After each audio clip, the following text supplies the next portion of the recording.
NIM 245211209. Saya Pak Tulisan dengan NIM 245211213. Saya Sekali Sapuro dengan NIM 245211231.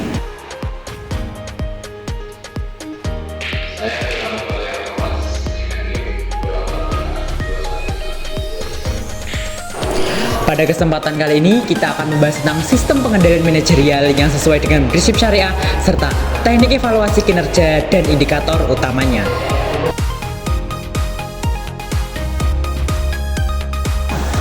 Sistem pengendalian manajerial yang sesuai dengan prinsip syariah mengedepankan nilai-nilai etika dan keadilan.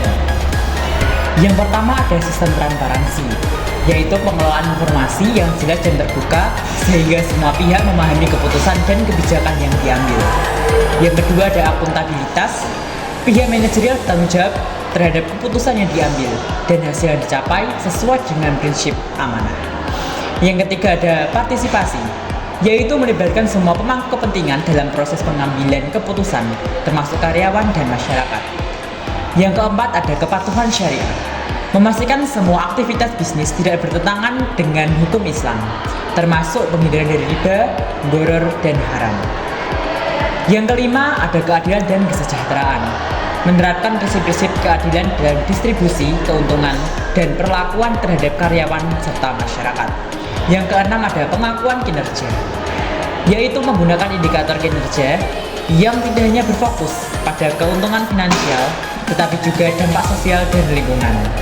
Yang ketujuh ada tanggung jawab sosial, yaitu memprioritaskan kegiatan yang memberikan manfaat bagi masyarakat dan lingkungan, sejalan dengan prinsip maslahah.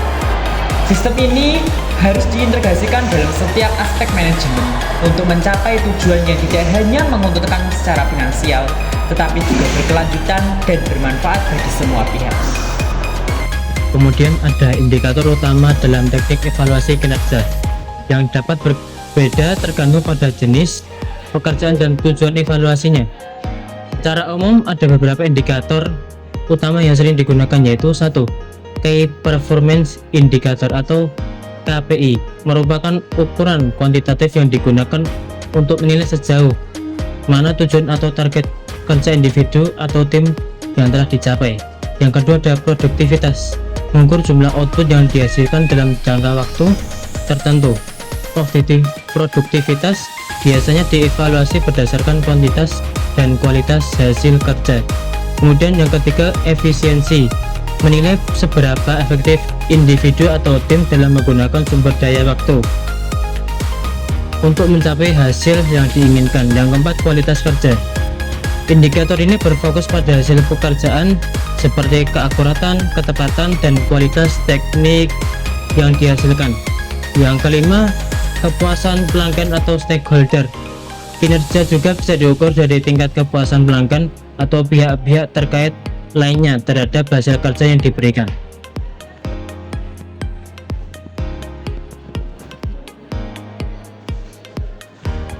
Tentunya selain sistem manajerial, keberadaan kepemimpinan juga sangat penting untuk mengatur jalannya suatu perusahaan atau organisasi.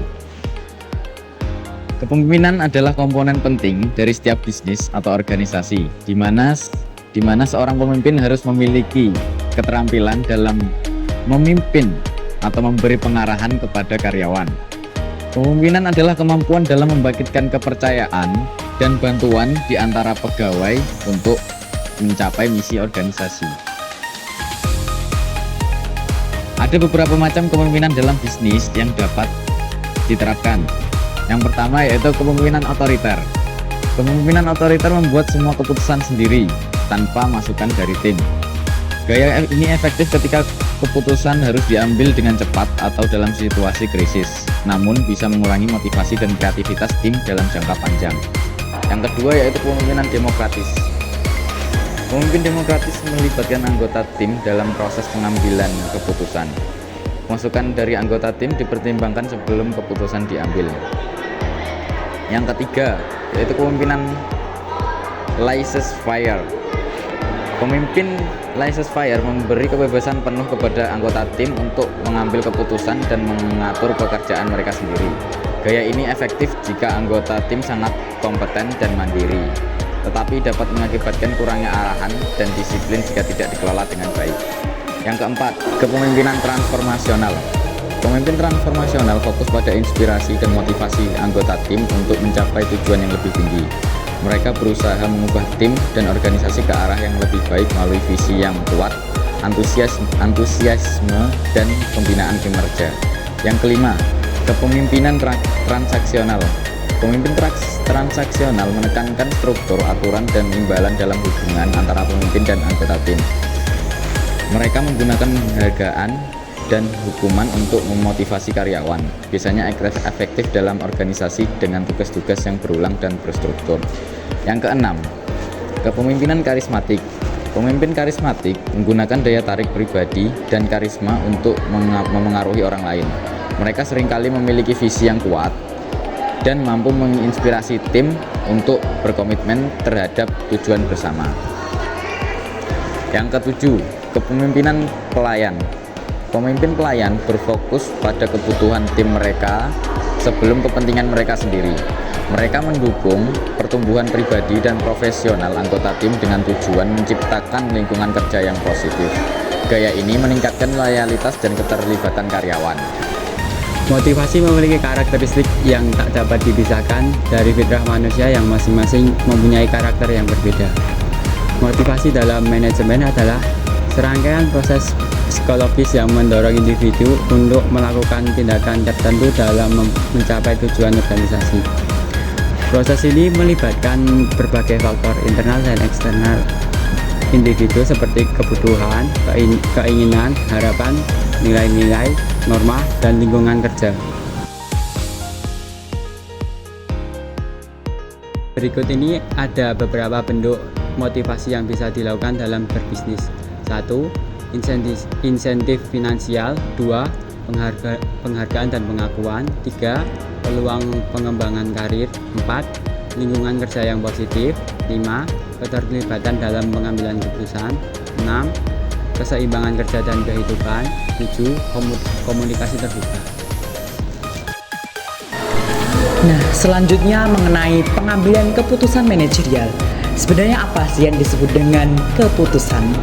Keputusan ialah pilihan dari dua atau lebih kemungkinan yang dapat dikatakan sebagai keputusan tercapai setelah dilakukan pertimbangan dengan memilih satu kemungkinan pilihan. Pengambilan keputusan merupakan seleksi dari berbagai alternatif tindakan yang ditempuh untuk menentukan inti dari suatu perencanaan. Model pengambilan keputusan. Ada beberapa model pengambilan keputusan. Yang pertama, model klasik, mengoptimalkan strategi.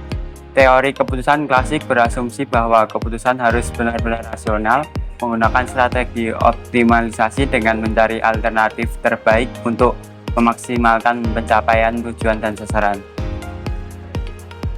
Proses pengambilan keputusan adalah serangkaian langkah berurutan. 1. Identifikasi masalah. 2. Menetapkan tujuan dan sasaran. 3. Menetapkan berbagai alternatif. 4. Mempertimbangkan konsekuensi dari berbagai alternatif. 5. Menilai semua alternatif berdasarkan tujuan dan sasaran. 6. Memilih alternatif terbaik. 7. Akhirnya keputusan diimplementasikan dan dievaluasi. Yang kedua, model administrasi. Herbert Simon adalah orang pertama yang memperkenalkan model administrasi pengambilan keputusan untuk memberikan gambaran yang lebih akurat dari cara administrator. Beberapa asumsi dasar tersebut adalah: 1. Pengambilan keputusan administrasi merupakan proses dinamis yang memecahkan beberapa masalah organisasi dan menciptakan orang lain. Keputusan spesifik yang mendorong pencapaian tujuan organisasi sering mengganggu kondisi lain yang juga penting. 2. Rasionalitas lengkap dalam pengambilan keputusan tidak mungkin, karena itu para administrator berupaya memuaskan karena mereka tidak memiliki kemampuan atau kapasitas kognitif untuk memaksimalkan proses pengambilan keputusan. Tipe pengambilan keputusan terdapat 4 macam, yaitu yang pertama, gaya direktif. Gaya direktif memiliki toleransi yang rendah atas ambiguitas dan mencari rasionalitas. Mereka itu efisien dan logis, tetapi hanya menggunakan informasi minimal dan sedikit alternatif. Yang kedua, yaitu gaya analitik.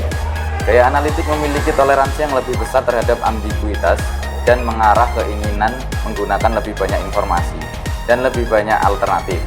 Manajer tipe ini sangat cermat dalam mengambil keputusan. Yang ketiga, gaya konseptual.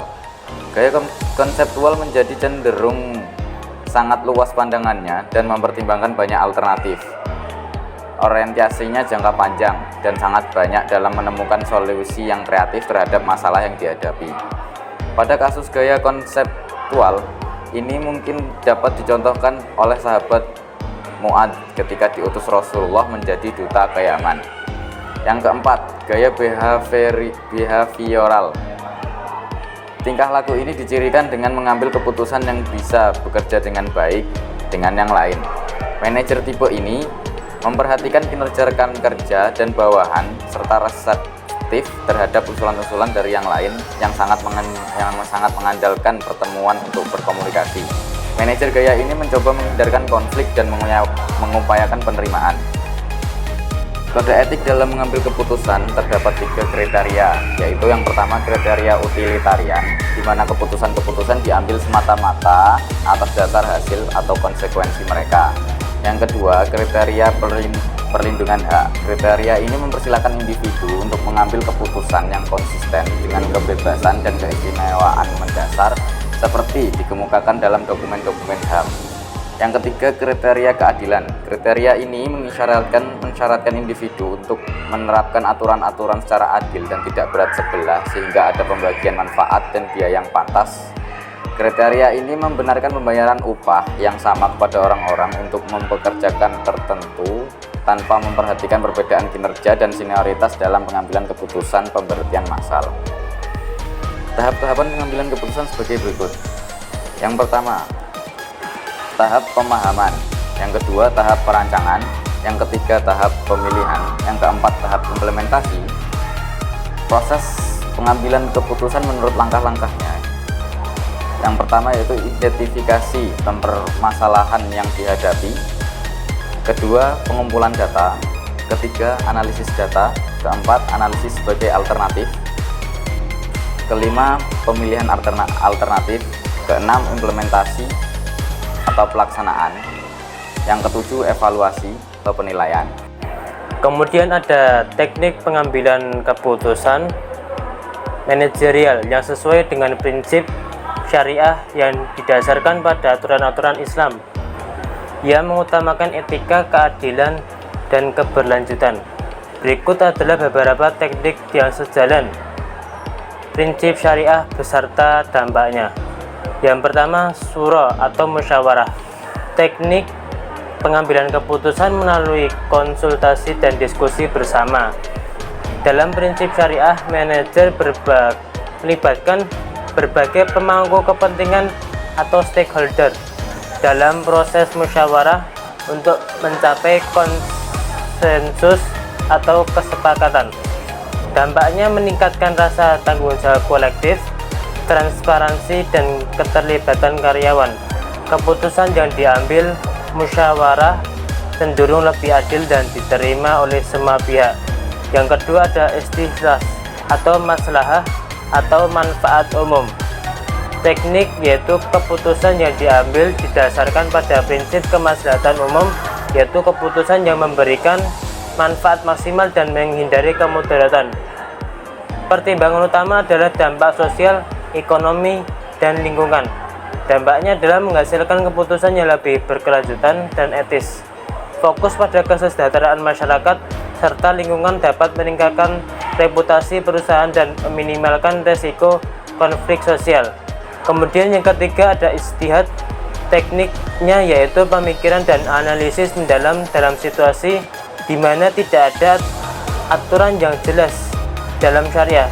Manajer menggunakan prinsip syariah sebagai dasar, tetapi juga menerapkan analisis rasional dalam konteks bisnis modern. Dampaknya memungkinkan fleksibilitas dalam pengambilan keputusan yang tidak secara eksplisit dijelaskan dalam hukum Islam. Ini membantu adaptasi terhadap tantangan bisnis yang kompleks. dengan tetap menjaga integritas syariah. Kemudian yang keempat, tawakul atau berserah diri kepada Allah. Teknik yaitu setelah usaha maksimal dilakukan dalam analisis dan pengambilan keputusan, tawakul mengajarkan untuk berserah diri kepada Allah atas hasil yang terjadi dengan tetap memperhitungkan segala risiko dan ketidakpastian. Dampaknya mendorong manajer untuk lebih tenang dalam menghadapi ketidakpastian bisnis sambil mengakui keterbatasan manusia. Ini juga membantu menjaga keseimbangan antara usaha dan kepasrahan yang dapat meredakan stres dalam pengambilan keputusan. Kemudian yang terakhir ada etika dalam transaksi atau tijarah. Tekniknya keputusan manajerial yang sejalan dengan prinsip syariah harus bebas dari riba atau bunga dan goror, ketidakpastian, dan maisir atau spekulasi. Perusahaan harus melakukan transaksi dengan transparansi dan keadilan. Dampaknya menghindari praktik bisnis yang tidak etis atau merugikan, meningkatkan kepercayaan dari konsumen dan investor. Ini juga memperkuat stabilitas bisnis karena fokus pada transaksi yang adil dan transparan. Dampak umum pengambilan keputusan berbasis syariah. 1. Keberlanjutan. Keputusan yang berfokus pada kesejahteraan sosial, ekonomi, dan lingkungan jangka panjang. 2. Reputasi baik. Dapat meningkatkan reputasi perusahaan sebagai entitas yang beretika dan bertanggung jawab. 3. Kepercayaan. Meningkatkan kepercayaan dari pelanggan, karyawan, dan investor karena keadilan dan transparansi dalam keputusan. 4. Keseimbangan spiritual. Memberikan keseimbangan antara kebutuhan duniawi dan nilai-nilai spiritual yang dapat meningkatkan kesejahteraan manajer dan karyawan. 5. Prinsip-prinsip ini dapat membantu perusahaan mencapai keberhasilan jangka panjang selaras dengan nilai-nilai etika dan tanggung jawab sosial.